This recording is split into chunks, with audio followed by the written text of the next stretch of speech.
Thank you all so much for being here. Thank you for joining us tonight. My name is Stephanie Sherwood. I am the exhibition coordinator here at the Brand Library and Art Center. This virtual artist talk is in conjunction with Opulent Mobility, the current exhibition on view in the gallery. If you have not visited yet, it will be on view until June 21st. I would like to take a moment to thank the team at Brand Library. Admitting. Who support the exhibitions, and I would like to also acknowledge the brand associates who generously sponsored this program. Today we will hear from the curators and artists of Opulent Mobility.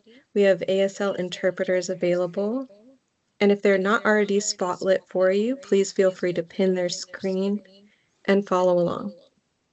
We will have time at the end for a Q&A, so please keep your microphones off until the end and feel free to post your questions in the chat.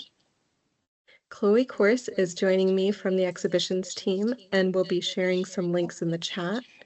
For the exhibition webpage, we also have a PDF version of the catalog available.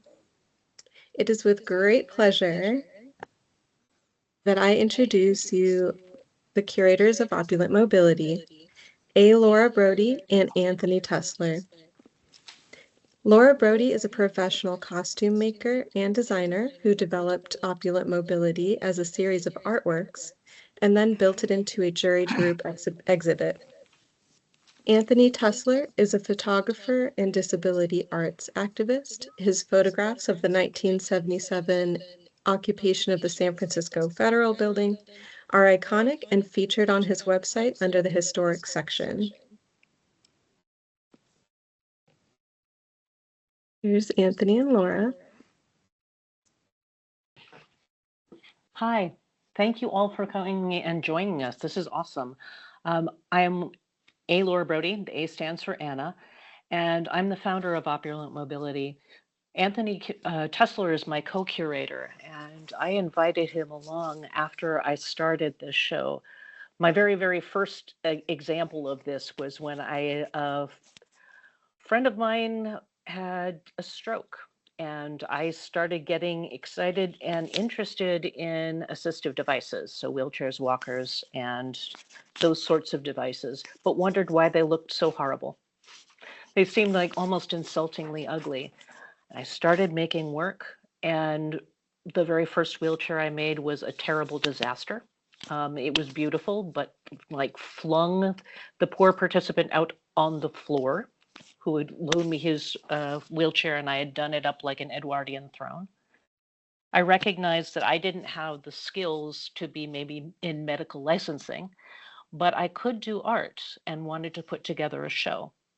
So the first one was very tiny, but Anthony Tusler joined me. He got in touch, and he was so excited by the idea of celebrating disability and reimagining it as something that was opulent and powerful instead of something that was maybe just essentially trying to beg for civil rights, and which of course we still need to do. But there wasn't a lot that celebrated disability out there. There still isn't. It's really a shame. There's not much that celebrates disabled joy. And that is what these exhibits were meant to be. I was really thrilled to have Anthony join me for this and co-curating. He has a long, long history, and disability rights and information has been in it for a long, long time. The shots in 1977 were from him at the 504 sit-ins, which if you haven't heard about, there's some of the things that brought us to the Americans with Disabilities Act, which is frankly under threat today. So sadly, this work is more crucial than ever. Viewing disabled people as people in their own rights, making sure that their art is celebrated and shared seems really important.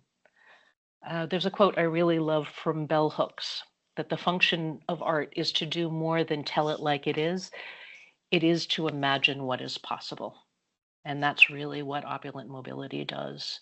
And I am so honored to have, it's been 10 years with this exhibit, And to have all of these wonderful, incredibly varied, diverse artists share their stories and the beauty of their work. It's so powerful and wonderful to be part of this. Thank you, by the way, to Stephanie and all the team at Brand. You've just made this a delight. It's been a pleasure to work with everyone.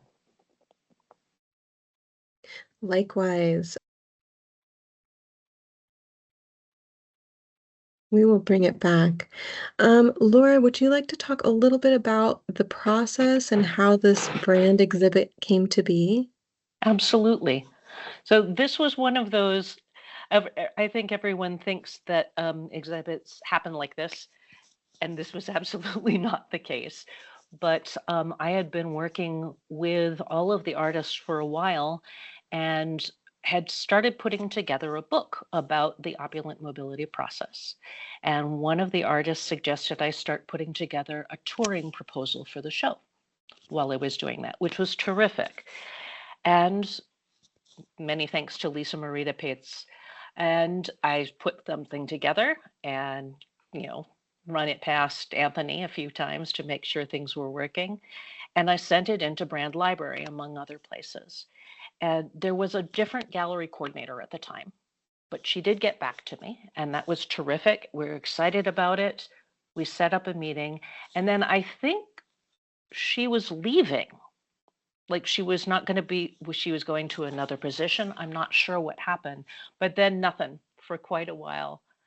So it was really a pleasant surprise to have Stephanie reach out to me and get back into doing this, because you never know where your proposals are going to go. Sometimes they end up into the ether. But then we started talking. What was that? Like a year ago that we started doing this? So Yeah.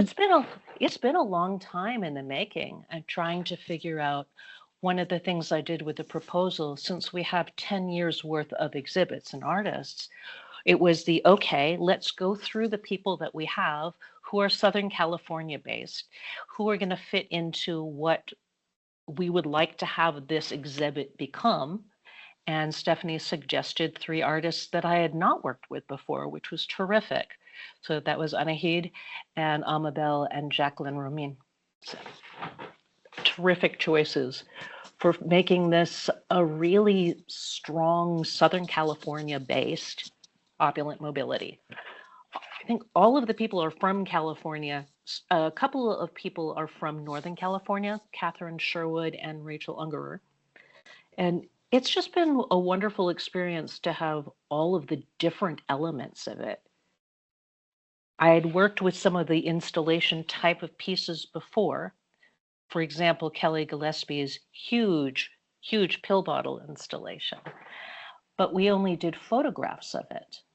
This is the first time for some of them to be able to have the large full-scale pieces in this beautiful big series of rooms.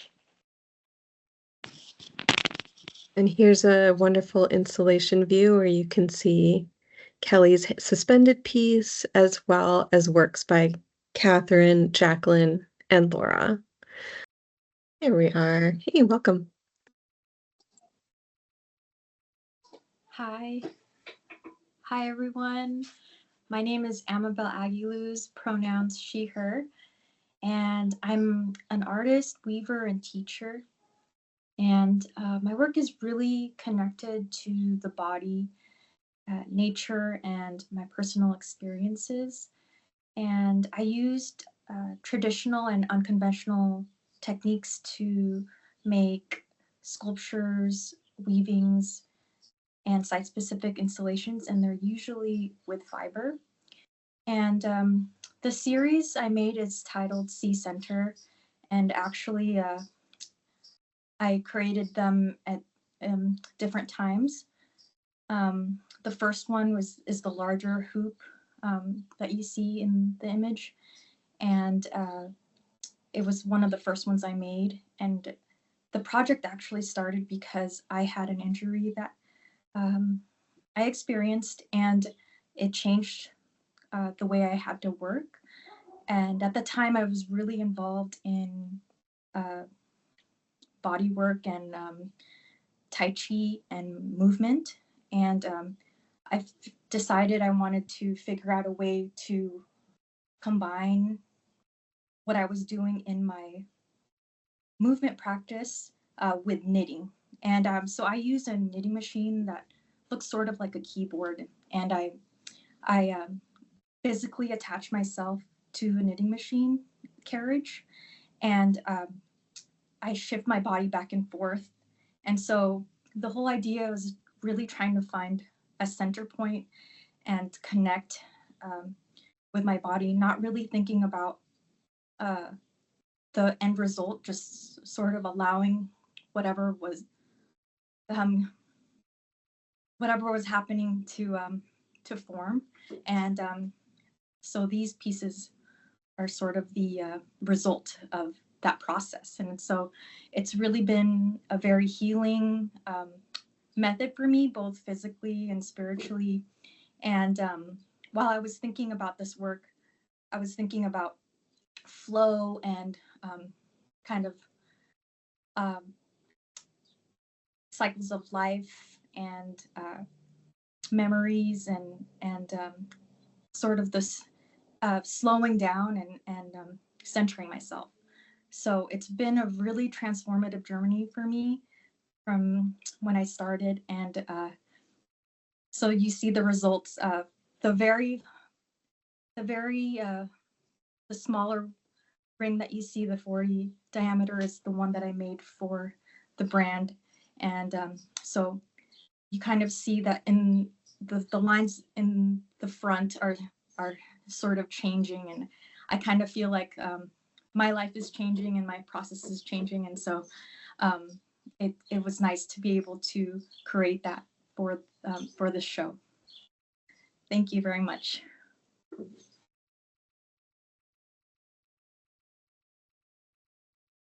Thank you so much.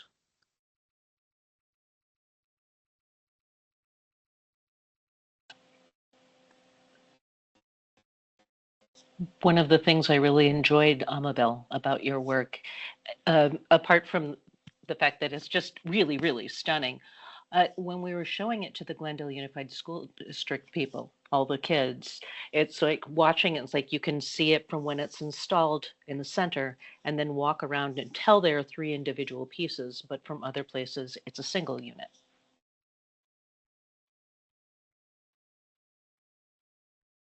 I agree. It was really amazing to see how young people respond to the different works.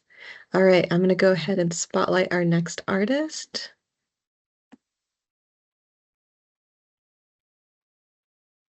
Feel free to discuss your work, Anahid.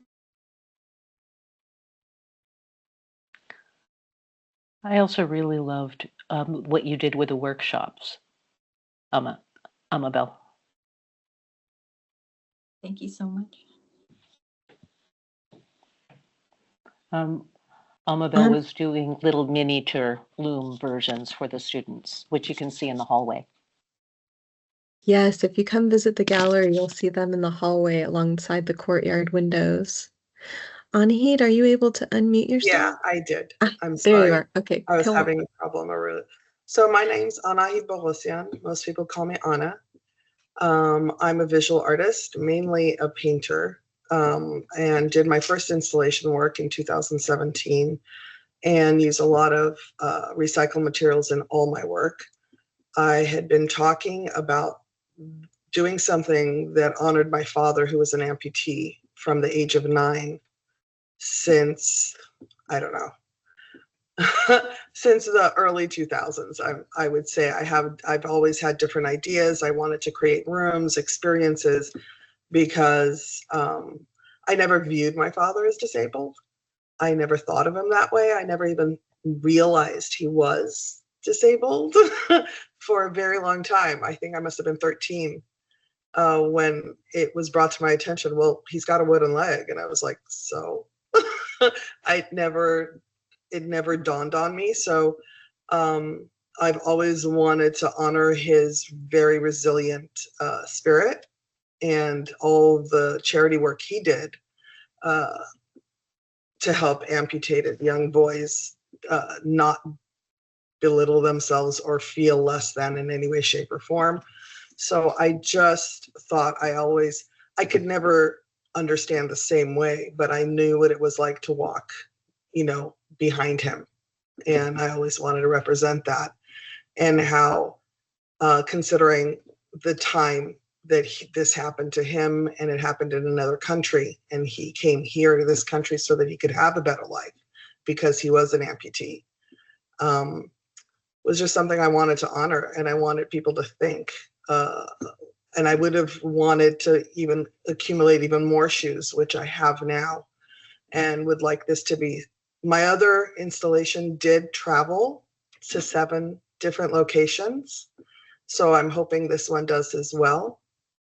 And just to make people think how much they have to go through to come out on the other side of this, and that it is always an honor to watch it, I guess, from the other side.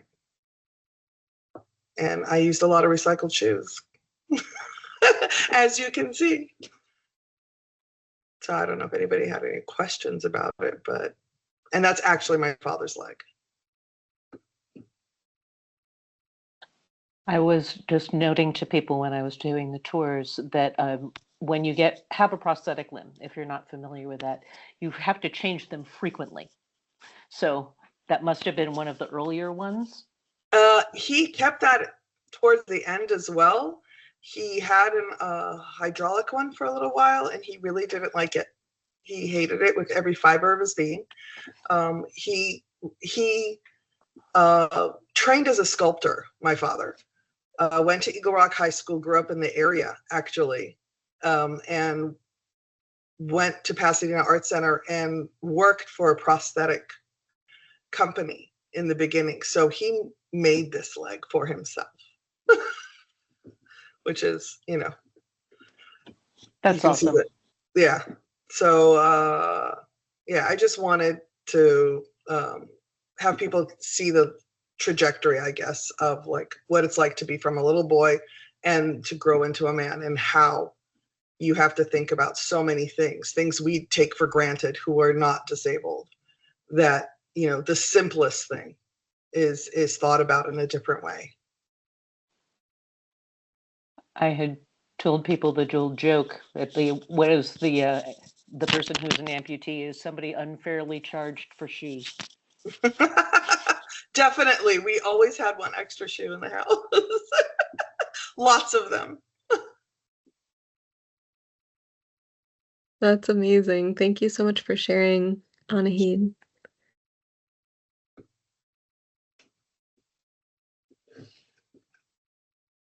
Moving right along, I'm going to go ahead and spotlight Vanessa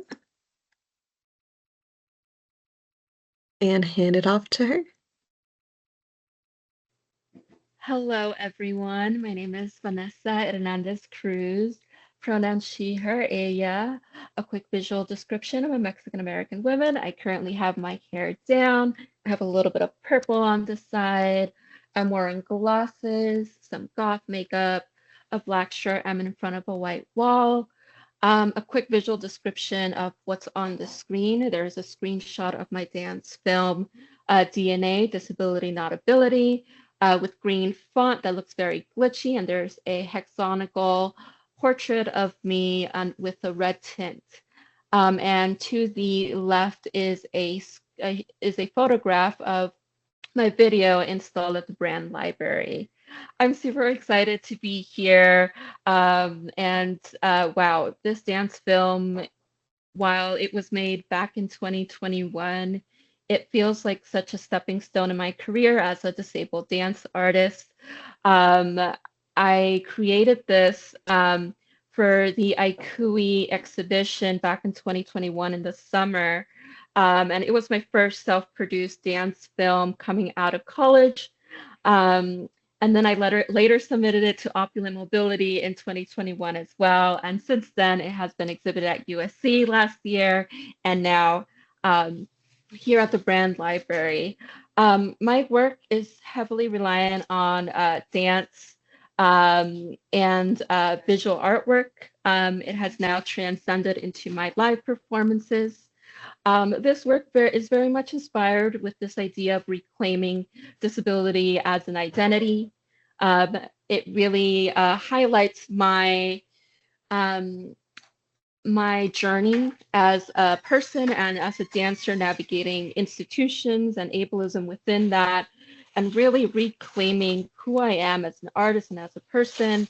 It highlights the training that I did have during these institutions and acknowledging that I can only identify how I want to identify, and no one needs to place anything on me or identify uh, or um, yeah, so it was a really exciting journey, just kind of looking back at this work and where I'm at now and how my work has really evolved. I still use film in certain works, and I do a lot of solo work now, a lot of in-person performances.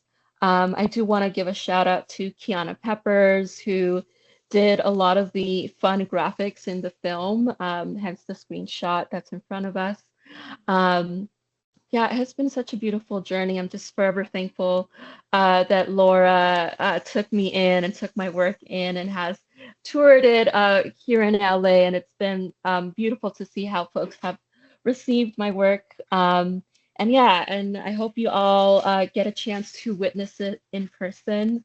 Yeah, and if you want to know a little bit more about my work and my practice, I'll drop down my website and my Instagram on the chat. But yeah, thank you so much for this opportunity.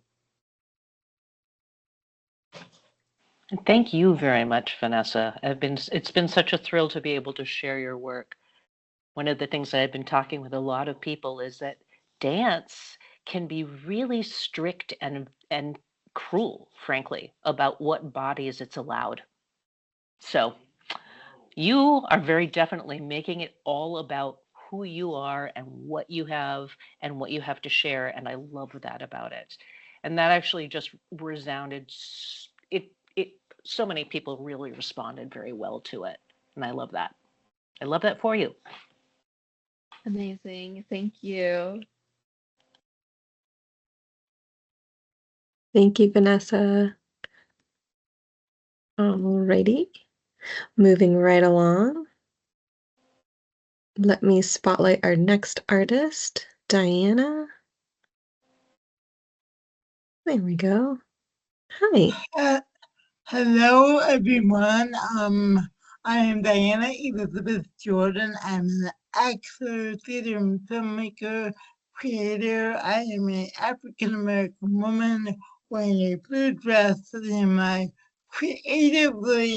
background is my creatively artistic chaos. But my exhibit was a video called My Grandmother's Poem. It is based on both my grandmother's loved Mother to Son by Langston Hughes.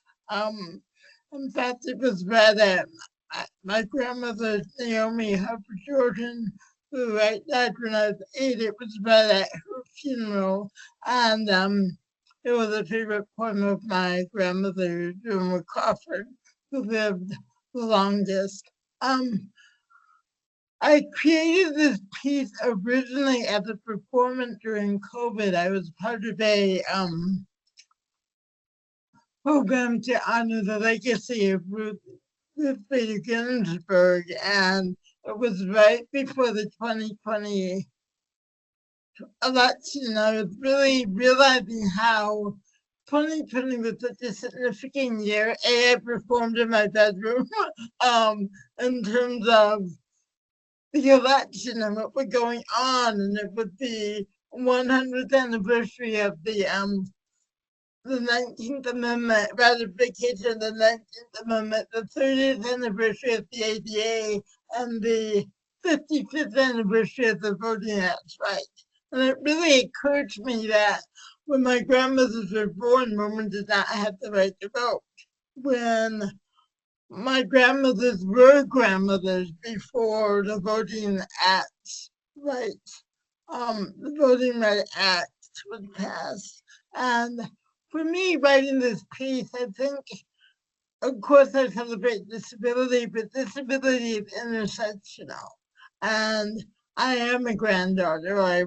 My grandmother both passed away, but the intersection of who I am as an artist, who I am as an African American woman, the legacy that I grew up with, that was actually my first legacy. Disability came second as I learned to embrace that identity. But my first identity was my legacy as an African American and learning what that legacy was like growing up in the 70s. And so that was my inspiration. When Laura contacted me, I thought, what if I created a video and not a performance, but a video, which I've never really done before. So this is my first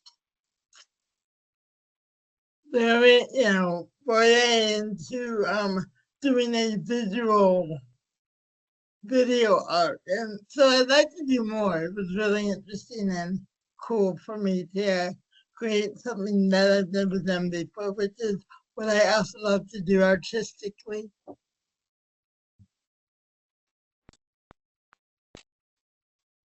So, I think it turned out so beautifully. I hope you were pleased with it.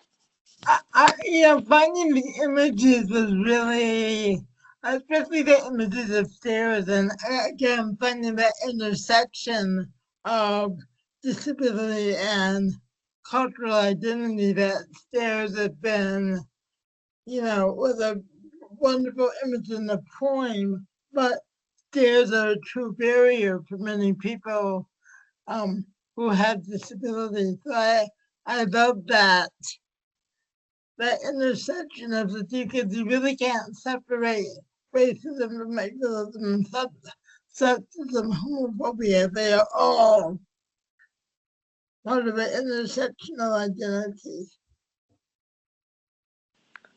One of the things we did, because we set up the film area, so your piece was on a loop with Vanessa Hernández Cruz's, which worked really nicely.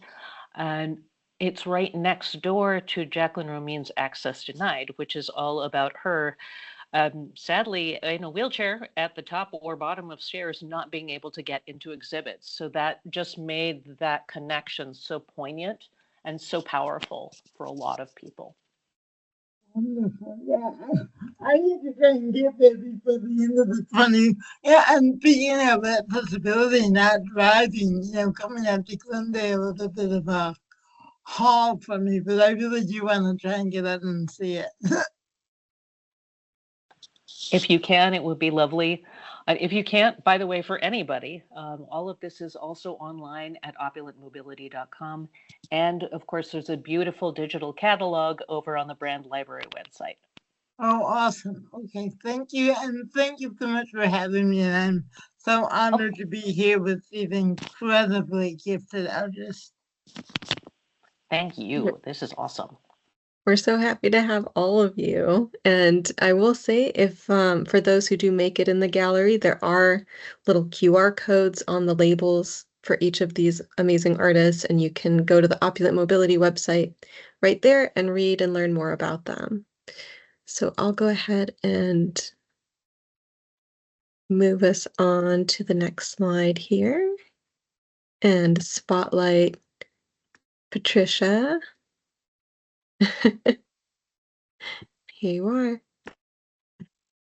Hi, everyone. Thank you for having me, by the way. It's a real honor to be showing my work, especially with all of these incredibly talented artists. I am a documentary and conceptual fine art photographer. Excuse me. I also have a chronic illness and a disability. And I have been finding it very challenging to navigate with my illness, especially when dealing with, excuse me, the general public and medical professionals. And I was finding that just describing things wasn't really helping people to understand what life is really like. And so I decided to do this photographic story showing what life is like, especially for women with chronic diseases and disabilities in the United States, in hopes that our friends and family and our communities around us could better understand sort of what life is like, and then also hopefully perhaps help the medical community to really understand what it is that I'm facing and how I'm facing it. And the series is a lot about the discrimination and the misogyny and the gaslighting and all of the things that come with that. It's almost as though the moment I was diagnosed, I lost all my agency, as though I no longer had a brain, or I didn't have a past or any abilities. And people started to assume that I was downtrodden, and some of us are, and some days I am. But there's also a resilience here. There's a beauty here. There's fight. Disability can happen to anyone at any age, any gender, any socioeconomic status. You don't have to be poor to be disabled. Imagine that. What a concept. And yet there's sort of that thinking out there that I must be one step from homelessness. And so I loved when Laura talked to me about opulent mobility, and I thought, oh my gosh, what a beautiful concept, because yes, there are some really gruesome moments for me, and a lot of that is shared in my series as well, but there's a lot of beauty there too. And so I was just so honored to be included in this incredible work that is happening through Opulent Mobility. And just being given the opportunity to show the beauty, the opulence,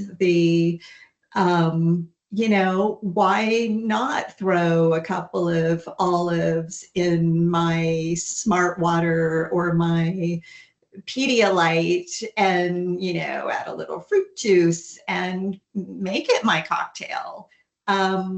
So anyway, yeah, that's pretty much, this series is really about the beauty and the resilience and the fight, and really trying to help people understand that, we still have a lot to offer. And yes, there are challenges. I definitely don't want to downplay those, but we have a lot to offer, and hopefully this series can help people to see and maybe better understand what it is like to be a woman with a chronic disease disability in this country.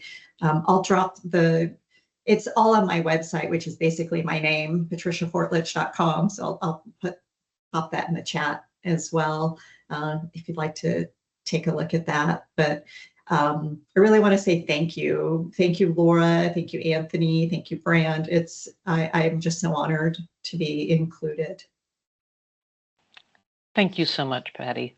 One of the things that I always love to point out to everyone is not only what beautiful work it is and what a really lovely concept, but your lighting is stunning. Like, these are like old Dutch master portraits of medications or Pedialyte. It glows. It's glorious. You wanted opulence. I give you opulence. No, thank you. You did it well. That's very kind of you. I appreciate it. Of course. Thank you. Okay, I'm going to go ahead and spotlight our next artist, Kellie. All right, Kellie, take it away. My screen is frozen, so I'm gonna pretend that I can see everyone and see the slides. Can everyone hear me? I just want to make sure. Yes, we can hear you. Okay, amazing. All right, hi Slides. everyone. My name is oh. Good. All right. Hi, everyone. My name is Kellie Gillespie. I'm a sculptor and installation artist based here in Los Angeles, California. Laura and I have had a wonderful relationship. Laura actually found me a few years ago and asked me to participate. I believe it was Opulent Mobility 2023. 2022. Oh my goodness. And so her and I have been in contact ever since. And like she said, this work has only really been shown in two-dimensional photographs, and that's because of the enormity and size of it. So the piece you're looking at is called Over-Medicated, Under-Medicated. It's fabricated out of thousands of prescription bottles that have been collected from people all over the country. Individuals like me who live with the complexities of long-term treatment, diagnosis, and survival. This work is really not a critique on medication. It's an offering of acceptance. It's about dismantling the stigma around prescription medication and psychiatric treatment, and recognizing that for many of us, medication is a lifeline. I know for myself, a lot of my work comes from a deeply personal place and personal experience. And I grew up in a world in which I was very shameful about having to take medication at a very young age. And it definitely progressed throughout my lifetime. And this work actually began back in 2019 during the pandemic. I reached out to try to collect materials. It's a big part of my process is this phase of collecting. And what I hadn't realized I was creating was a tapestry of so many other people's stories. And I think it's the most beautiful thing about this work is, yes, I identify like my story in it, but it's really so many others. And it kind of expresses the reality of trial and error, the process many of us go through to find what works. It acknowledges the frustration of that journey, but also the quiet courage it takes to keep going. As someone who lives with mental illness, like I said, this work is deeply personal, but it's collective. It's about turning what we're taught to hide into something visible, valid, and undeniably human. And I'm so honored, Flora, Anthony, Stephanie, Chloe, the entire brand team to have had the opportunity to build this piece. So I think I'm going to try to do a quick, brief background. Art saved my life. Had I not found it, I would not be here today. It has been my way to process the world and understand my own inner workings of my mind, and it is a form of catharsis. So my work is incredibly labor intensive. It requires my whole body, my whole mind, and it is incredibly site specific. So the piece that you see is actually rebuilt every time it is installed to fit the space. And there is nothing like showing up to a gallery with an artwork that's in 1,000 pieces and promising it's going to come together in the end. I appreciate the trust.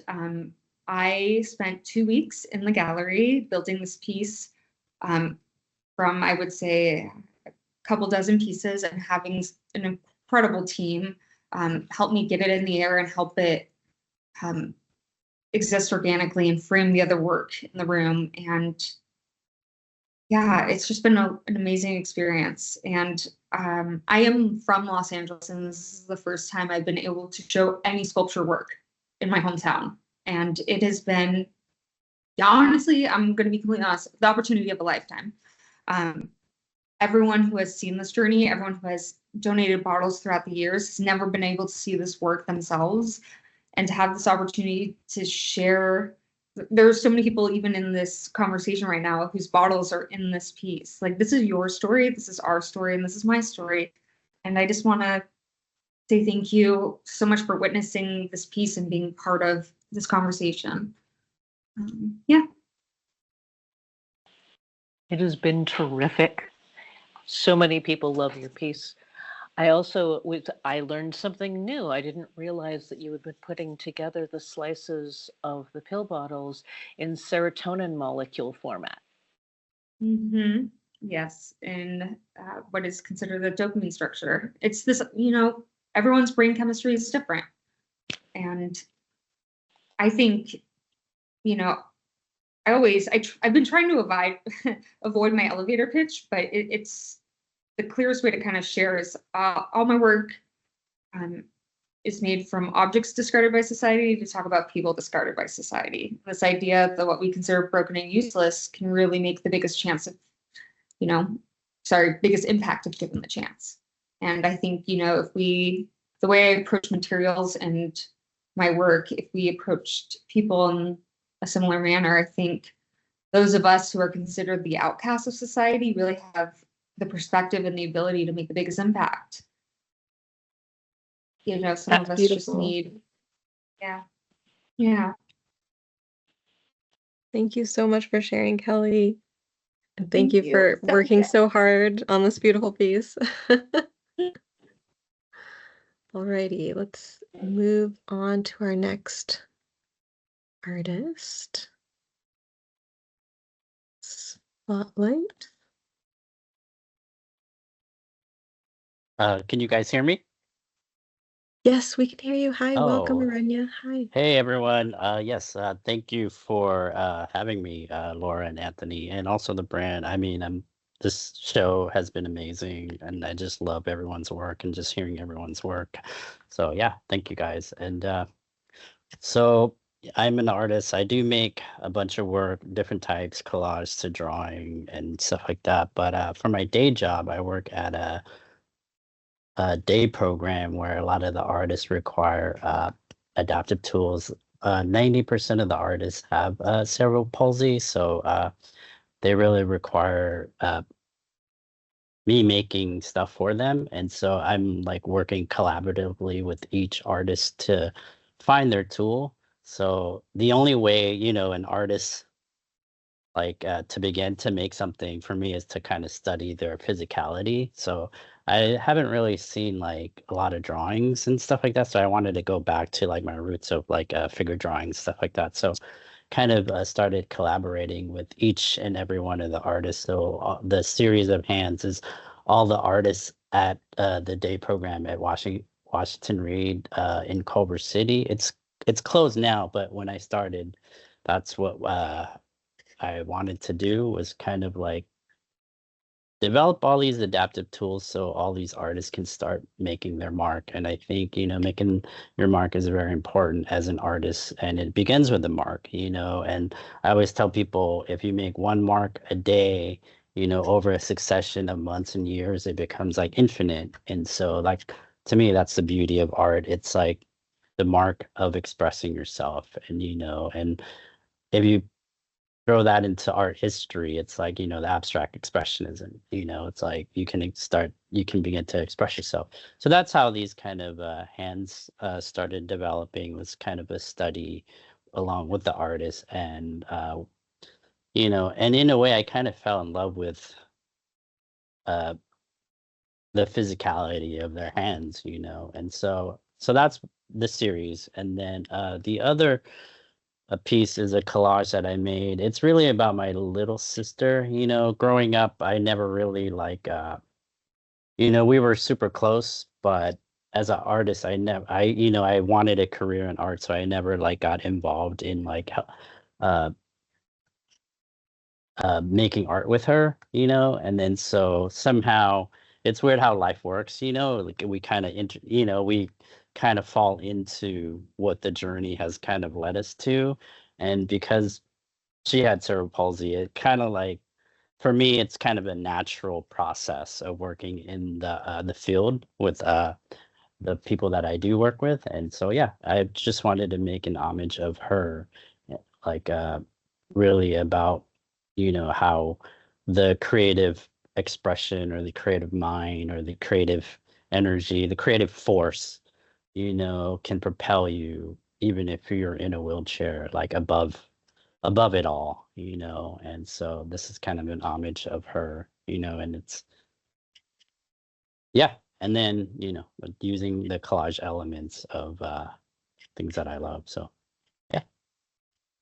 And yeah, I mean, I worked with Laura for a while, and I just love what she do at Opulent Mobility, and just like highlighting, you know, especially seeing all the artists from LA and like what we're all doing. That's really it's a beautiful thing. So thank you. Thank you. I have to tell you that people were blown away by the hand drawings. I mean, apart from the fact the story behind them, of course, is so impactful. But just if any of you have been drawing hands, they're not easy. And those are gorgeously done. Beautiful. Thank you. I mean, I think it's the one thing that I love to do is just study like the human physicality, you know, and that's how I grew up. I went to art center studying figure drawing, you know, so it's kind of like it's a way to kind of process you know, like right there, you know, in the moment, you know, sketching and drawing. So yeah. Thank you so much. Thank you. All right, moving right along. Let me go ahead and spotlight our next artist. There we go. Hi, Monica. Hello, my name is Monica Marks, and I go by she, her pronouns. Visual description, middle-aged Caucasian woman with very short blue hair, black top, and I'm sitting in my studio with very messy books behind me and a lot of assemblage pieces and whatnot all over the place. I didn't clean it for the artist talk. This is just the way it is. I am a found object artist, also a painter and a sculptor, and I'm also a credentialed art therapist. So everything I do, I believe in the healing power of art. I use art in that way, and everything I create, I want it to be in some way healing for other people. I decided I wanted to do this because of my connection to the cosplay community. I know a lot, and in my family, there are gamers and LARPers, and I will wear a costume at any moment if something calls for it. And Laura knows this about me. And the very first cons I went to, I was very much into steampunk. I went with my son, and my daughter came along for a couple as well. And I chose steampunk because that was my first love for costume in public. And I have a pocket full of chronic illnesses, which are all hidden disabilities. And I realized there was no, a lot of events like this I find are thinking in a very ableist way where there's not always a lot of seating and not places to pause and rest. And if there are, you have to buy food first. And it's part of that kind of a thing, like at a convention center. Most of these are at convention centers. I wanted to create something that is practical, can be used. I have used it. I had to spruce it up a little bit after I used it. And that somebody dressing in costume could have this extension of how they look in their mobility device as well. So the umbrella can be removed or moved. And I think it's pretty comfortable personally.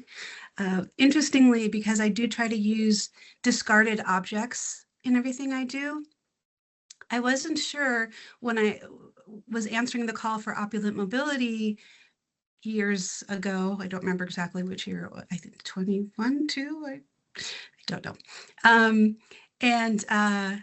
I was driving near my house and I saw this wheelchair, this folding wheelchair on the side of the road with a sign that said free. And I was like, well, I'm not going to turn that down. I mean, I will dig stuff out of the garbage. This is sitting right there.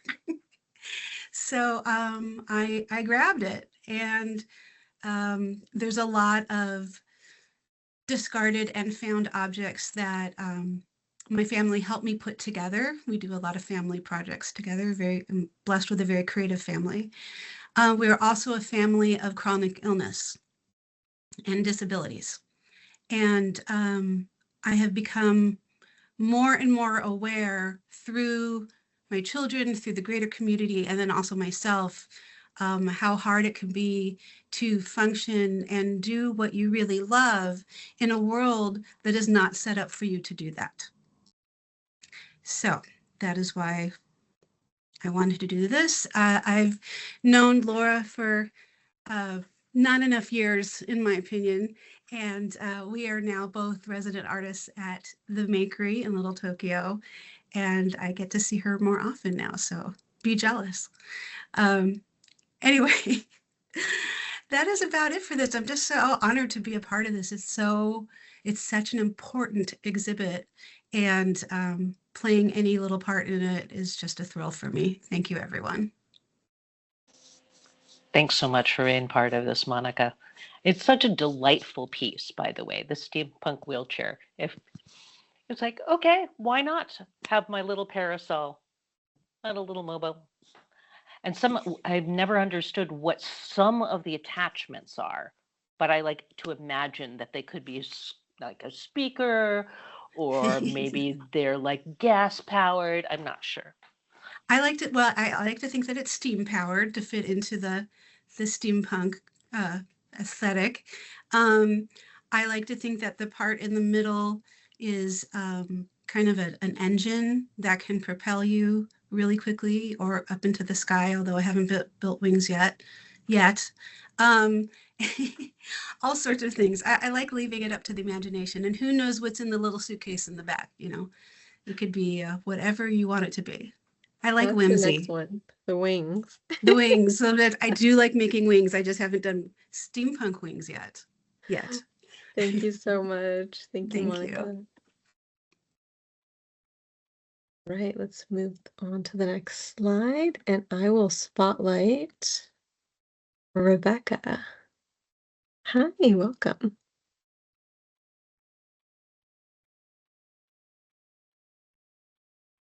Is Rebecca here? Oh, she is. Hi. I'm here. I was off camera. Well, there you are, Stephanie. You're in my shot. Lovely. Always. That's me. I'm Rebecca Niederlander. I've been a site-specific installation artist working in abstraction for, I don't know, something like 30 years or so. This piece, which is called In Search of You and Me and Us, was a piece designed specifically for this location.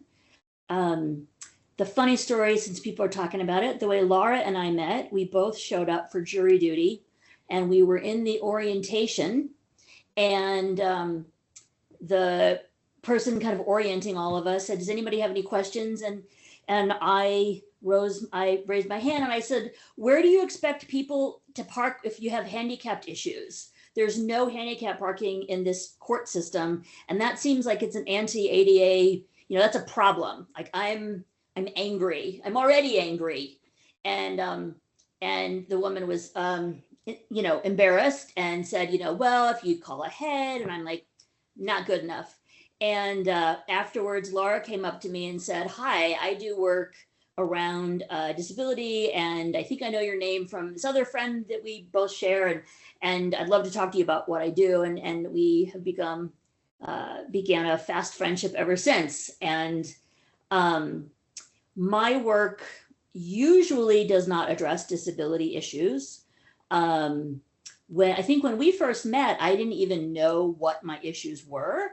Part of medical misogyny that's been talked about already as a thing that exists in the world is that autoimmune diseases, of which I have numerous ones, I think it's 4 out of 5 are people assigned female at birth. We think it might have something to do with sex hormones. We don't know, but I think it's also just the patriarchy is trying to kill us slowly. And research around these issues remains scant. So this piece reflects on my love of Venn diagrams and of intersectionality. And I think that what Laura and Anthony have done in Opulent Mobility over the time that it existed has been to look for different kinds of intersectionalities and to create community. And so much of my work does relate to social practice and community engagement. And I wanted this piece to both exist as something that related to the experience of both the isolation that exists when one is ill, and in the perpetual drive to try to find other people that share one's illnesses. A number of the things that I've been diagnosed with are in many ways, the research into them is being funded by citizen scientists and by private citizens who have these diseases. A number of them are rare and they don't have the kind of funding that they need. So many of us are actually alive because we have found community, and we stay alive and we stay optimistic because we have each other. And so that's a really important part of what I do, is try to always look for ways for that to happen.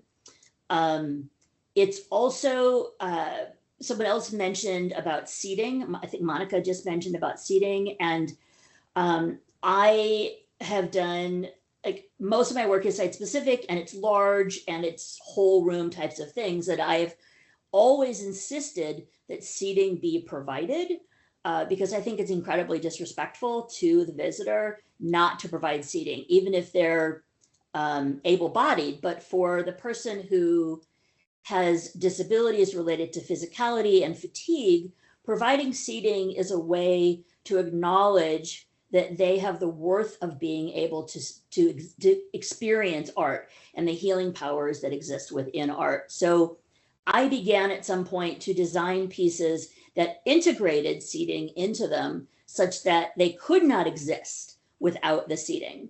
So part of this piece is, and Stephanie is modeling it mightily well here. If you sit in that space, you will both have the sensation of the impending, the coming towards you of all of these elements, which from the vulnerability side of me expressing it is, every time I go to a doctor, I get a new diagnosis, right? And so there are many of them, and it is overwhelming.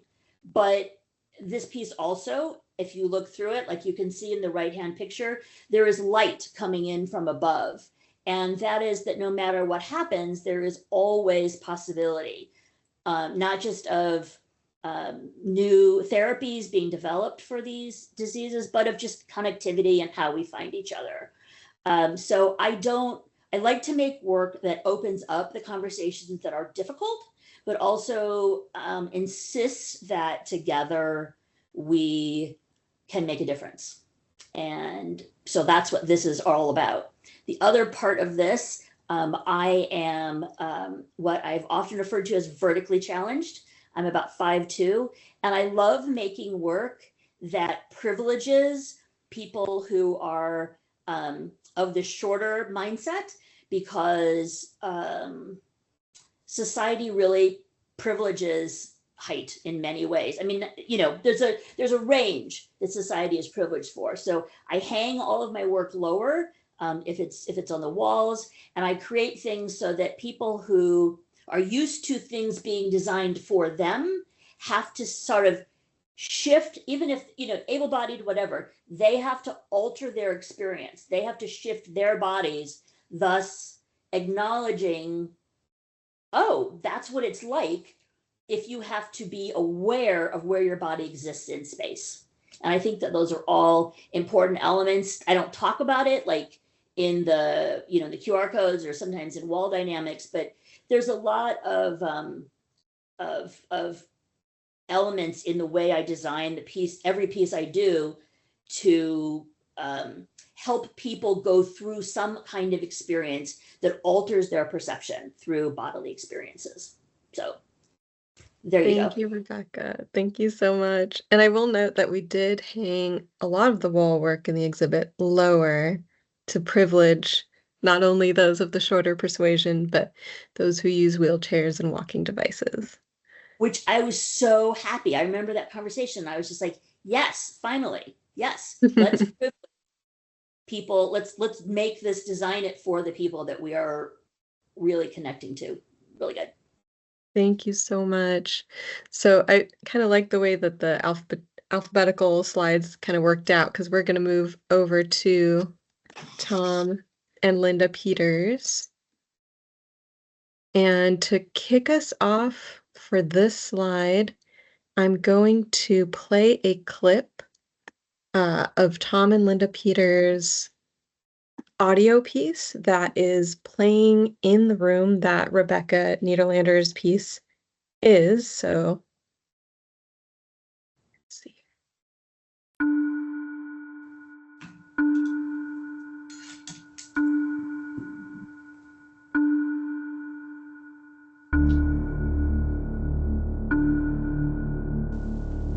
I'm sitting on a cold cement bench watching zebras. I'm counting their stripes. This is not an easy task. They keep moving, and their stripes are blending together. Okay, just a quick short one, and I'll hand it off to Tom.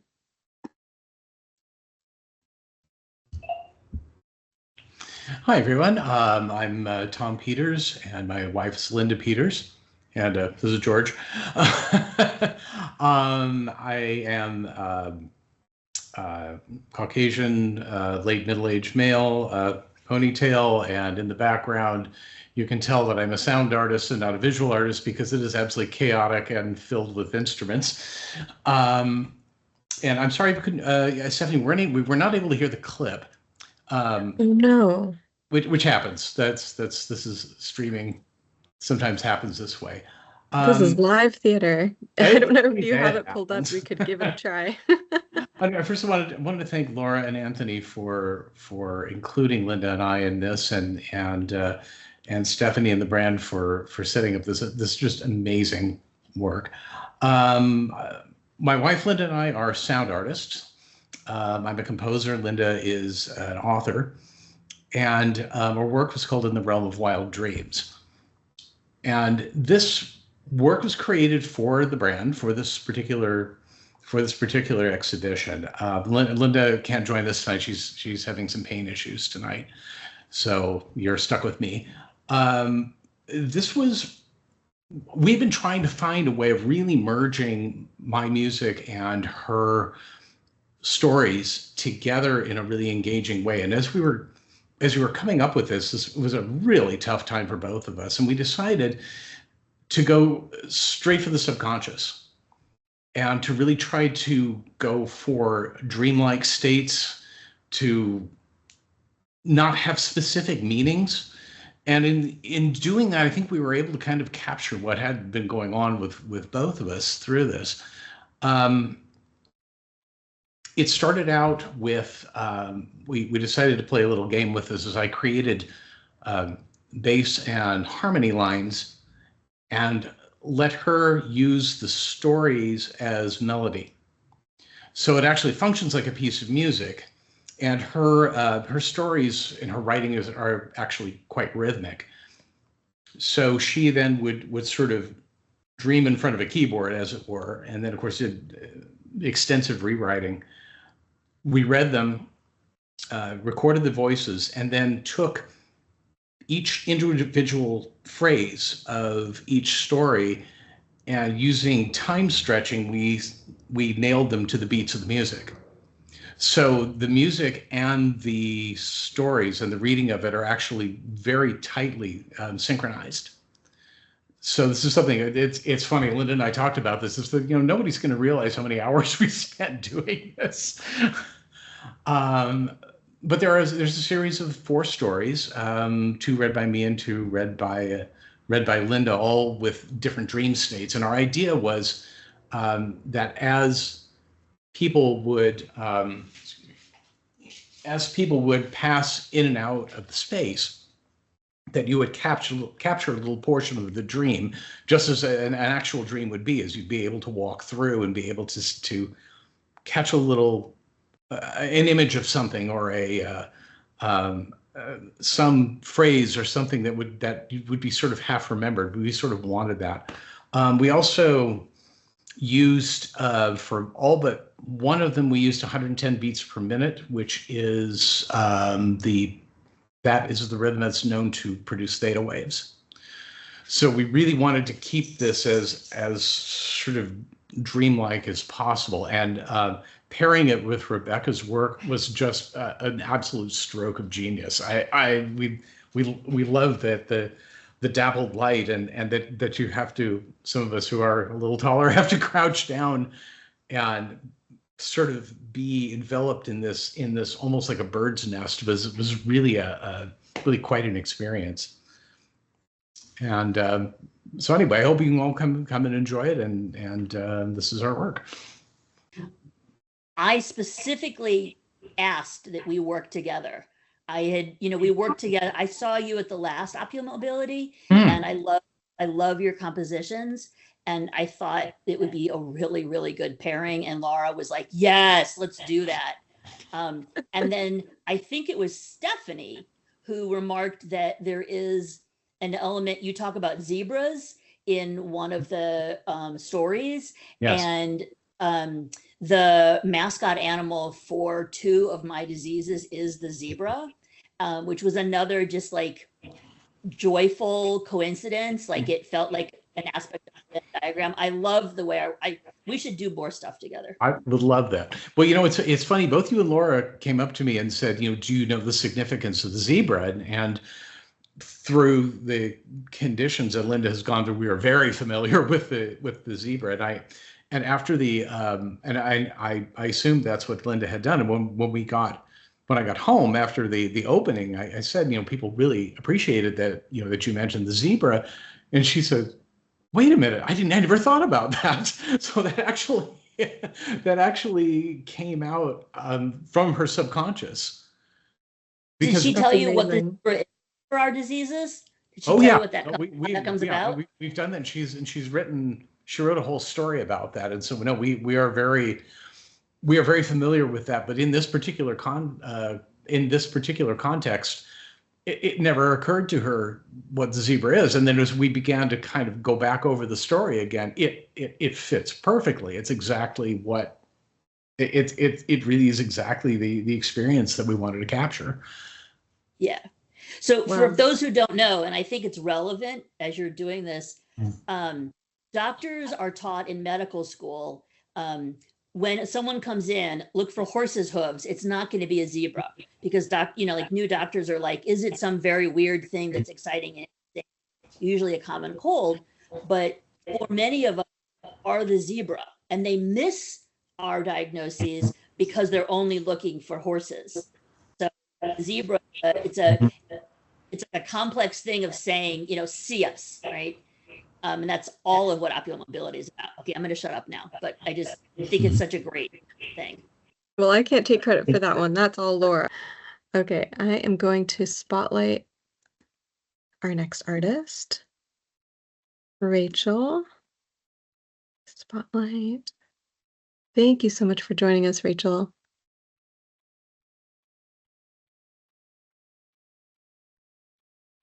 Do we lose Rachel? Sorry, bear with me. Oh, there you are. Off a 6-hour DEI meeting for my capitalism job, so I'm a little bit in pain. But here we are. Yeah, I am a white, disabled queer artist born and raised in the SF Bay Area, and my art celebrates disabled queer sexuality in a way that's really like from empowerment, and also I think often society infantilizes disabled people and treats us like we don't know our own selves or our own anything. And these characters, because they're like in their body, in their power, in their sexuality, you can't deny that they're adults, and you can't deny that they care for each other, and no one is a burden. If everyone is cared for. And the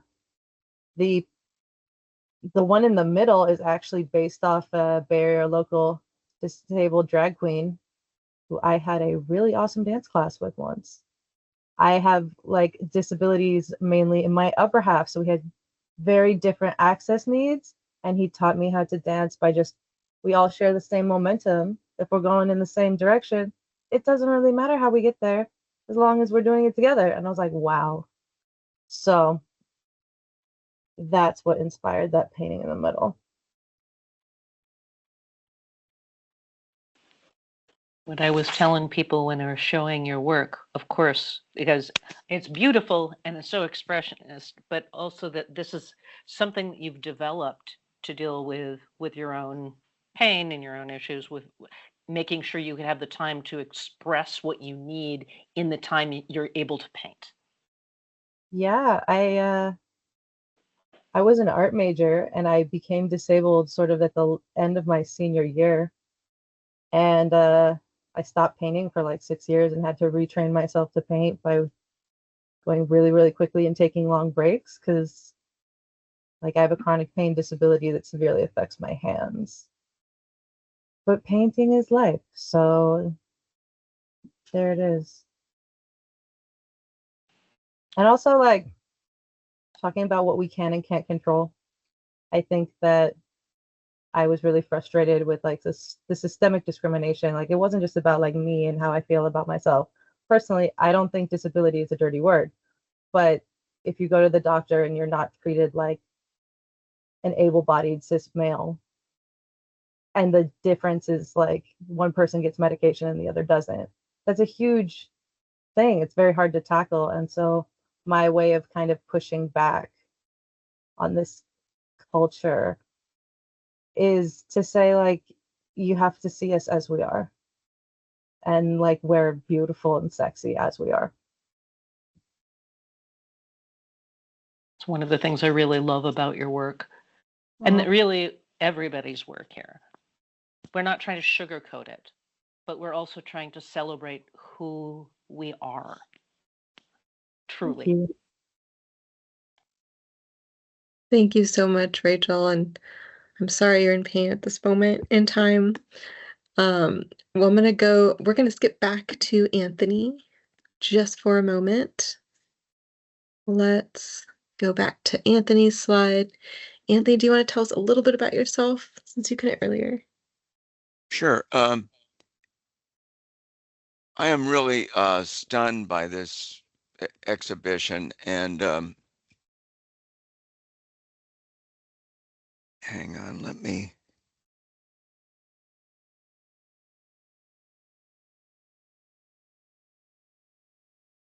Well, I guess I'm going to get an echo. This is amazing that the brand library is putting on this great show. I mean, it's just a culmination of a lot of work over the years. I mean, Laura has had this vision that fortunately she let me help out with, and it's been an amazing journey. And to see all these works here now that are so rich and full and do what I've been hoping that art can do for a while now, which is how do we redefine disability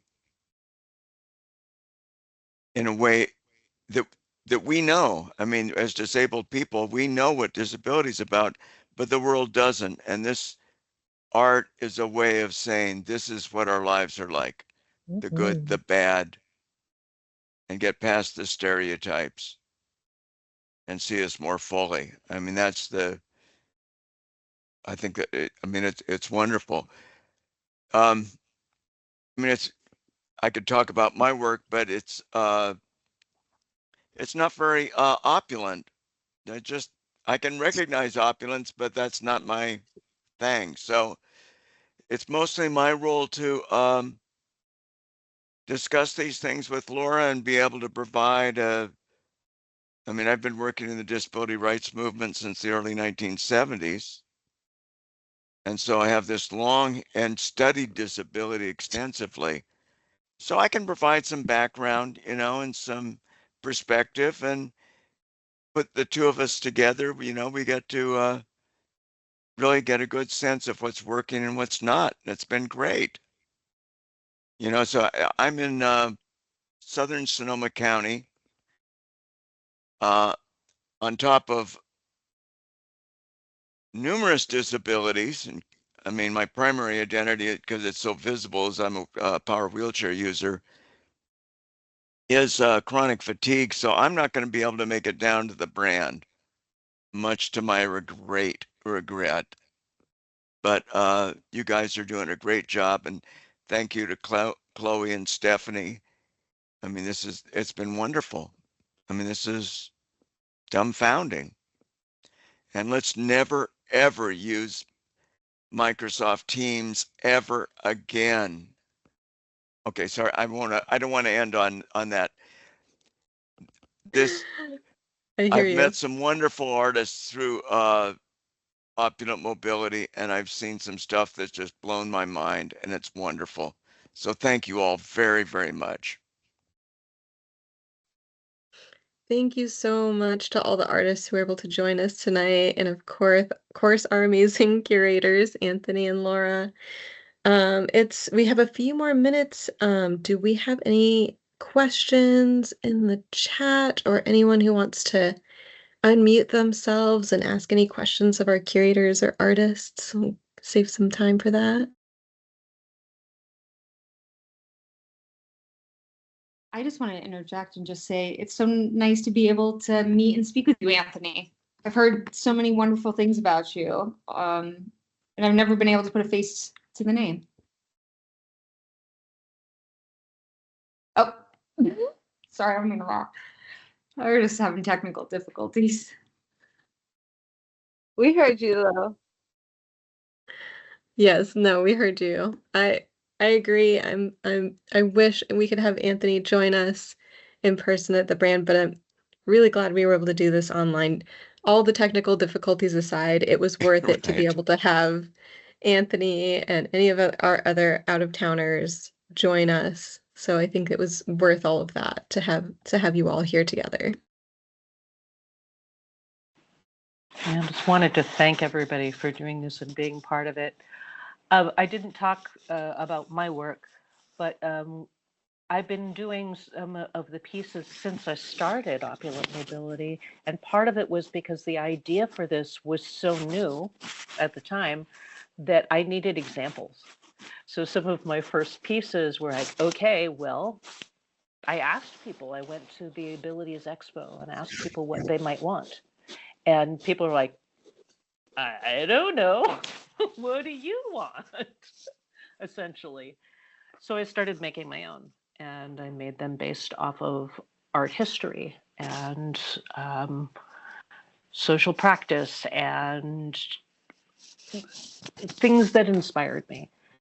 And then once some of my own health issues started coming up, they became a lot more personal. So the pieces that you're seeing in the gallery, the Collywalker, Medusa, and the Fairy Melusine, all come from me dealing with my own issues and then kind of coming to grips with my own disability identity.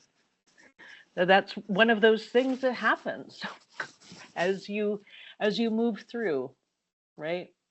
Figuring out what your body is doing and figuring out maybe why this community had been calling to me for such a long time.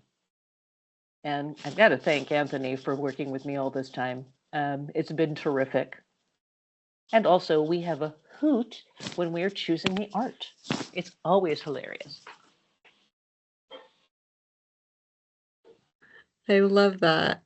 Are there any other questions from any of our attendees or our artists? We have a couple more minutes before we get kicked off this platform that we all love so much. Thank you, Kellie, and thank you, Marta. I was gonna say hi, Kellie. I geek out about your art with the pill bottles, and I had no idea that you had just built it specifically for this space. That's very cool, and seems really hard.